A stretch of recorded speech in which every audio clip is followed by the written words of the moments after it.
कल से और आज से दो हरियाणा सरकार के या बीजेपी के पदाधिकारियों के बड़े अजीबोगरीब बयान आए, तो उन बयानों का जवाब देने के लिए मैं विकल्प प्रचार आपके सामने हाजिर हूं। सबसे पहले दुनिया की सबसे बड़ी जनक्रांति लड़ रहे देश के सभी किसानों को विकल्प प्रचार की नमस्कार।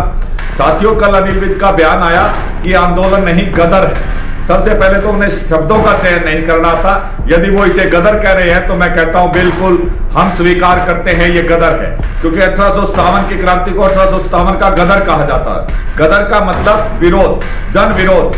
जो राजा है या जो तानाशाह है उसके खिलाफ जो विरोध है वो विरोध गदर कहलाता है। लेकिन 1857 की क्रांति में जिस प्रकार सिपाही जो थे वो बंदूकें लेकर, तलवारें लेकर, भले लेकर लड़े थे, ये दुनिया में सबसे अलग प्रकार का गदर है, जिसके अंदर की लाखों की संख्या में किसान जो है वो एक तानाशाह का विरोध कर रहे हैं, उनकी पुलिस की लाठियां झेल रहे हैं, लगातार शहादतें दे रहे हैं। लेकिन साथ साथ इस गदर में जिस पुलिस वाले से लाठी खाते हैं उस पुलिस वाले को खाना खिलाने का काम, उस पुलिस वाले को पानी पिलाने का काम भी हमारे किसान साथी कर रहे हैं। लगातार 700 किसान साथियों की शहादत के बाद, लगातार 10 महीने के लगभग पूरे होने के बावजूद आज तक एक किसान ने किसी भी पुलिस वाले को, किसी भी फौजी साथी के ऊपर एक भी हमला नहीं किया है। तो ये एक ऐतिहासिक गदर है अनिल विज जी, और ये गदर इतना ना बढ़ जाए कि हमारी जो शांतिपूर्वक तरीके से हमारा विरोध प्रदर्शन है उसे देखते हुए कहीं देश के तानाशाह और आप जो हरियाणा सरकार में बेबाक तरीके से बकवास करने में लगे हो,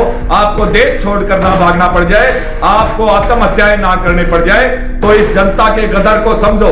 दुनिया की सबसे बड़ी जनक्रांति, या मैं आपकी भाषा में कहता हूं इस सबसे बड़े गदर को समझो। इस गदर को समझते हुए इन लोगों को, जो देश की जनसंख्या का 70% हिस्सा है, उनके हकों को सरकार से पूरे कराने का काम करें, इस गदर को सफलता की तरफ पहुंचाने का काम करें। दूसरी तरफ आज प्रदेश के बीजेपी के अध्यक्ष ओम प्रकाश धनखड़ का बयान आया कि आंदोलन बॉर्डरों पर चलने के कारण रोहतक, सोनीपत, बहादुरगढ़ क्षेत्र के अंदर नशे की मात्रा बढ़ गई है, हरियाणा के अंदर नशा बढ़ रहा है। तो मैं उनकी बात से भी सहमत हूं। बिल्कुल धनखड़ साहब, हरियाणा में नशा बढ़ा है, हरियाणा में नशा बढ़ा है अपने हकों की लड़ाई लड़ने का, हरियाणा में नशा बढ़ा है तानाशाह के खिलाफ डटकर खड़े होने का, नशा बढ़ा है अपने हक और उसूलों की लड़ाई लड़ने का, नशा बढ़ा है शहादतें देकर भी अपने लड़ाई से पीछे ना हटने का, नशा बढ़ा है लगातार जुल्म सहकर शांतिपूर्वक तरीके से सरकार से लड़ने का।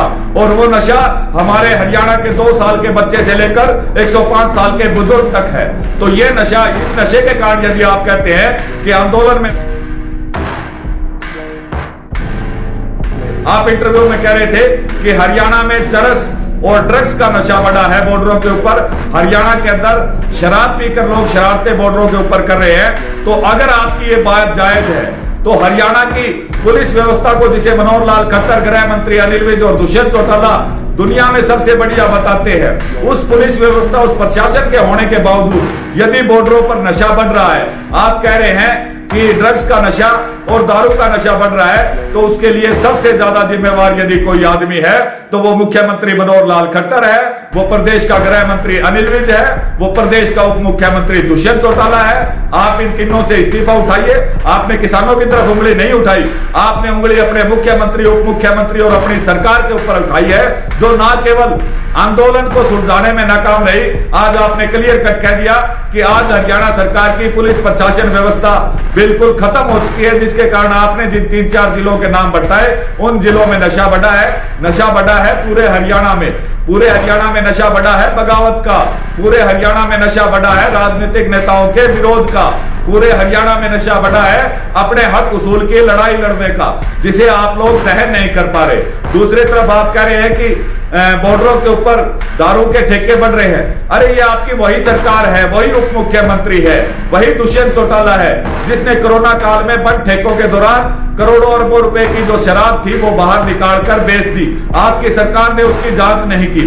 यदि आपको शराब से दिक्कत है तो आप सोनीपत और रोहतक, बहादुरगढ़ के जो ठेके हैं वो बंद करा दीजिए, क्योंकि सरकार का तो वो आय का साधन है, सरकार बंद नहीं कराएगी। लेकिन यदि आपने किसानों पर इस प्रकार के गलत आरोप लगाए, आरोप लगाने हैं गृह मंत्री अनिल विज और ओम प्रकाश धनखड़ को मैं चैलेंज करता हूं। ओम प्रकाश धनखड़ जी, आप बादली में जनसभा कीजिए, जो आपका विधानसभा क्षेत्र रहा है, वहां हम पर आरोप लगा के दिखाइए। अनिल विज जी, आप अंबाला शहर में आते हैं, अंबाला शहर से आते हैं, अंबाला शहर के अंदर आप एक जनसभा करके ये आरोप और गदर के आरोप हम पर लगाइए, हम लट खाएंगे। लेकिन आप यदि जनसभा करने में सफल हो गए तो आपके आरोप सत्य हो गए, और आप यदि जन गदर के डर से, जनता के नशे से डर कर वो जनसभा नहीं कर पाए, तो इसका मतलब किसान अपनी जो आंदोलन है वो बहुत मजबूती से लड़ रहा है। हमारा आंदोलन इन प्रकार के आरोपों से, आपने कभी आंदोलन को जाटों का आंदोलन कहा, कभी आंदोलन को नशेड़ियों का आंदोलन कहा, कभी आंदोलनकारियों को हिंसाकारी कहा।